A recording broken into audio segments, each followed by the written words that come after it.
남편이 아내의 욕설을 못 참겠다고 이혼 소송을 냈는데 욕설이 얼마나 심했을까요? 이 욕설이 이제 보통 욕설이 아닙니다. 예. 욕설이 지금 문자 메시지만 495건입니다. 아, 욕설로 하는 예, 욕설로 이제 기본적으로 나오고 있는데 냄새 나니까 집에 오지 말고 뭐 목욕탕 가라. 개 XX는 다 쓰지를 못하겠는데 상당히 그 아주 강력한 문자로 뭐 한두 개가 아니고요. 30개월 동안 495건의 문자 메시지로 욕설을 했고 이 욕설에 대해서 남편이 그걸 받고 충격에 쌓이다가 뭐 모르겠어요. 그것 때문에 충격인지 몰라도 위궤양 등 병을 앓았습니다. 그래서 이제 이혼 소송을 제기했는데 나중에 이혼이 받아들여진 그런 사건입니다. 자, 여기서 고백을 하셔도 좋습니다. 여기 남성분들 세 분 계신데 그 욕을 먹고 사시는 분도 이 중에 혹시 갑자기 표정이 어두워지시는 분 계신데. 네. 근데요, 이게 사실은 지금 제가 이걸 남성들의 자화상이라고 얘기를 할 수 있는 게 경제 환경이 굉장히 안 좋아질수록 사실은 남성들이 굉장히 집에서 눈치 보면서 사는 분들이 많거든요. 그렇지 않습니까? 네. 그게 뭐 적극적으로. 이분도 제가 볼 때 굉장히 참았어요, 오랫동안. 그게 그런 것 같습니다. 나이가 들어갈수록 과거에는 어떻게 보면 남성의 경제력이라는데 여성분들이 절대적으로 의존하던 시절이 있었기 때문에 예. 그게 좋다는 게 아니라 남자들이 이런 대우를 받을 일은 없었죠. 근데 최근에 어떤 뭐 버스 정류장 같은 데 광고를 보니까 남성은 보험이 아니다라는 그런 광고 카피가 보이더라고요. 그러니까 무슨 얘기냐면 여성들이 더 이상 이제 남편을 믿고 의지하고 살 수가 없다라는 얘기예요. 그래서 이게 남녀가 평등해진 건 좋은데 그러다 보니까 또 한편으로 남성들이 상대적으로 이렇게 무시당하고 가정에서 내쫓기다시피 하는 경우들도 발생을 하는 것 같은데 참 경제의 어려움이 사회에 얼마나 많은 문제를 가져오는가를 보여주는 한 단면이기도 한 것 같습니다. 이것도. 상당히 이례적인 판결로 저는 생각이 좀 듭니다. 통상 이제 이혼 사유가 되려 그러면 예. 부당한 학대라든지 심한 학대다, 심히 부당한 정신적 학대. 학대죠. 아, 근데 그 정도 되려 그러면 뭐 폭행이 막 많이 반복된다든지 아니면 부정행위, 유기 이런 게 돼야 되는데 욕설이 지금 많다 해가지고 이렇게 되는 경우는 드문데 아마 이 욕설이 이렇게 된 게 뭐냐면 한두 번이 아니고 지금 495개가 증거로 그냥 고스란히 제출된 걸로 보입니다. 그러니까 판사가 보니까 그러니까 문자만 495개, 그러니까 그러면 말로 한 거. 말로 한 거는 한 곱하기 한 두세 배가 안 되겠습니까? 그렇다면 이 남자는 견딜 수가 없다. 이 정도면 정말 심히 부당한 학대. 예. 아마도 뭐 제가 정확히 판례를 다 분석을 못했지만 예. 아마 욕을 해서 이혼되는 경우는 아마 특히 아내가 욕을 해서 이혼 경우는 거의 처음이 아닌가 생각이 좀 듭니다.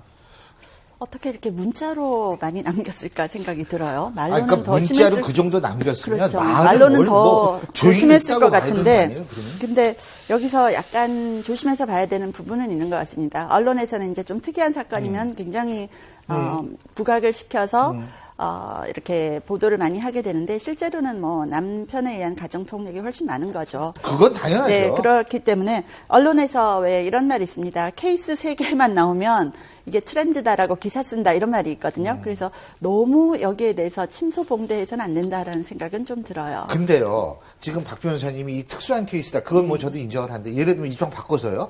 남편이 아내에게 이런 식으로 막 욕설을 했다. 이거 이혼 사유 될 수 있는 거 아니에요? 그러니까 심히 똑같이? 부당한 대우, 그걸로 인해서 혼인관계가 파탄이 된 건데, 그런데 한편으로는 또, 물론 법원의 판결도 아내분이 더 잘못을 했다고 나오긴 했는데, 이거는 두 분이 어떻게 보면 또 다른 식의 해결 방안을 좀 찾았어야 될 필요도 있지 않은가. 왜냐하면 그 전까지는 안 그러다가 갑자기 2013년부터 집중적으로 이런 일이 발생을 한 거고 두 분이 결국 별거에까지 이르렀으면 뭔가 두 사람 사이에 어떤 뭐 장애든 뭐가 있었는데 그거를 해결을 못 하다 보니까 욕설이나 형태로 나온 거고 사실 30개월 동안 한 거기 때문에 굳이 따져보면 하루에 한 개 조금 더 넘게 한 거예요. 그렇게 따지면 또 아주 심한 건 또 아니었다고 볼 수 있거든요. 그래도 부부간에, 그럼 우리 양 변호사님 부부간에 하루에 한 번 정도 그냥 서로 욕설을 주고받고 그러세요? 그게 아니라 그거를 이제 왜 그렇게까지 되도록 풀지를 못했는지가 좀 안타깝다는 거죠.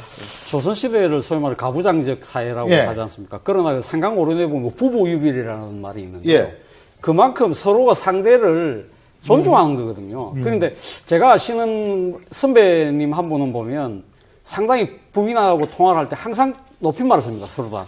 그래서 내가, 그걸 어떻게 불편해서 삽니까? 그러니까, 불편한 거 아니다고.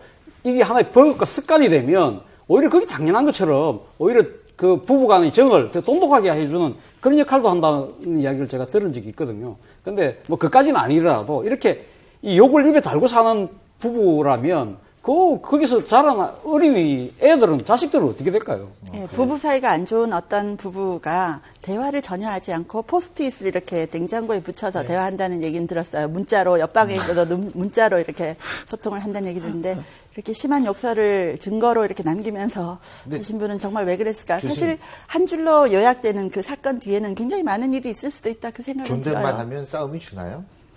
저는 지금 매우 화가 나 있습니다. 뭐 이런 식으로. 제가 지금도 15년이 넘었는데 존댓말을 섞어서 쓰거든요. 아, 그래요? 싸움은 확실히 줄어듭니다. 왜냐하면 싸우려다가도요, 말을 존대를 하기 시작하면 그다음부터는 물론 감정은 좀 치닫는데 싸움까지는 안 이어지더라고요. 자연스럽게. 근데 응답하라 1988 보면 갑자기 그 성동일 부부가 갑자기 존댓말 하기 시작하잖아요. 그러니까 애들이 너무 불안해가지고 왜 이러시냐고 더 불안해하는 거 나왔죠. 아, 근데 어쨌든 판결, 뭐 위자료까지 다 이제 금액은 3천만 원 위자료를 청구를 했는데 500만 원 정도 예. 인정을 했습니다. 예. 뭐 부정행위가 있는 것도 아니고 또 그렇다고 해가지고 이 495번의 문자 예. 때문에 막 그 정도 인정하기 어려워서 500만 원 정도만 인정한 걸로 보입니다. 알겠습니다.